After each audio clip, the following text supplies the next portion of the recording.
ಮುಖ್ಯಮಂತ್ರಿ ಸಿದ್ದರಾಮಯ್ಯ ಇಂದು ವೈದ್ಯಕೀಯ ಶಿಕ್ಷಣ, ಕೌಶಲ್ಯಾಭಿವೃದ್ಧಿ, ಉದ್ಯಮಶೀಲತೆ ಮತ್ತು ಜೀವನೋಪಾಯ ಇಲಾಖೆಗಳ ಪ್ರಗತಿ ಪರಿಶೀಲನಾ ಸಭೆ ನಡೆಸಿದರು. ಗೃಹ ಕಚೇರಿ ಕೃಷ್ಣಾದಲ್ಲಿ ನಡೆದ ಸಭೆಯಲ್ಲಿ ಸಚಿವ ಡಾ ಶರಣಪ್ರಕಾಶ್ ಪಾಟೀಲ್, ಸರ್ಕಾರದ ಮುಖ್ಯ ಕಾರ್ಯದರ್ಶಿ ಶಾಲಿನಿ ರಜನೀಶ್ ಮತ್ತಿತರರು ಉಪಸ್ಥಿತರಿದ್ದರು. ವೈದ್ಯಕೀಯ ಶಿಕ್ಷಣ ಇಲಾಖೆ ವ್ಯಾಪ್ತಿಯಲ್ಲಿರುವ ರಾಜೀವ್ ಗಾಂಧಿ ವೈದ್ಯಕೀಯ ವಿದ್ಯಾಲಯದಲ್ಲಿ ಹೆಚ್ಚುವರಿ ಸಂಗ್ರಹವಾಗಿರುವ ಮೊತ್ತವನ್ನು ಸರ್ಕಾರಿ ವೈದ್ಯಕೀಯ ಕಾಲೇಜುಗಳ ಮೂಲಸೌಕರ್ಯ ಅಭಿವೃದ್ಧಿಗೆ ಬಳಕೆ ಮಾಡುವಂತೆ ಹಾಗೂ ನಿಮ್ಹಾನ್ಸ್ ಆಸ್ಪತ್ರೆಗೆ ಕೆಎಸ್ ಅಧಿಕಾರಿಯನ್ನು ನೇಮಿಸಲು ಕ್ರಮ ಕೈಗೊಳ್ಳುವಂತೆ ಸಭೆಯಲ್ಲಿ ಮುಖ್ಯಮಂತ್ರಿ ಸೂಚಿಸಿದ್ದಾರೆ. ರಾಜ್ಯದಲ್ಲಿ ಕ್ಯಾನ್ಸರ್ ಪ್ರಮಾಣ ಹೆಚ್ಚಾಗಲು ಕಾರಣವಾಗುವ ಅಂಶಗಳ ಕುರಿತು ಅಧ್ಯಯನ ನಡೆಸಿ ವರದಿ ಸಲ್ಲಿಸಬೇಕು ಮತ್ತು ಕ್ಯಾನ್ಸರ್ಗೆ ಅಂತಾರಾಷ್ಟ್ರೀಯ ಗುಣಮಟ್ಟದ ಚಿಕಿತ್ಸೆ ರಾಜ್ಯದಲ್ಲೇ ಲಭ್ಯವಾಗುವಂತೆ ಕ್ರಮ ಕೈಗೊಳ್ಳಬೇಕು.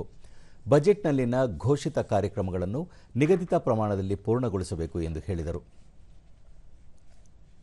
ಕೌಶಲ್ಯಾಭಿವೃದ್ಧಿ ಇಲಾಖೆಯ ಪ್ರಗತಿ ಪರಿಶೀಲನೆ ವೇಳೆ ಯುವನಿಧಿ ಯೋಜನೆಗೆ ಇದುವರೆಗೂ 1,97,060 ಅಭ್ಯರ್ಥಿಗಳು ನೋಂದಾಯಿತರಾಗಿದ್ದು, ಇವರ ಪೈಕಿ 1,61,833 ಅರ್ಹ ಫಲಾನುಭವಿಗಳಿಗೆ 216,38,00,000 ರೂಪಾಯಿ ನಿರುದ್ಯೋಗಿ ಭತ್ಯೆ ನೀಡಲಾಗಿದೆ.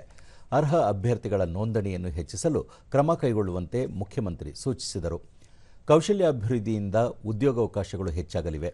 ಈ ನಿಟ್ಟಿನಲ್ಲಿ ಹೆಚ್ಚು ಆದ್ಯತೆ ನೀಡಬೇಕು. ಕೈಗಾರಿಕಾ ತರಬೇತಿ ಸಂಸ್ಥೆಯ ಪ್ರವೇಶಾತಿಯನ್ನು ಹೆಚ್ಚಿಸಬೇಕು. ಗ್ರಾಮೀಣ ಭಾಗದ ಮಹಿಳೆಯರನ್ನು ಆರ್ಥಿಕ ಚಟುವಟಿಕೆಯಡಿ ತೊಡಗಿಸಿಕೊಳ್ಳಲು ಪ್ರೋತ್ಸಾಹಿಸಬೇಕು ಎಂದು ಸಲಹೆ ನೀಡಿದರು.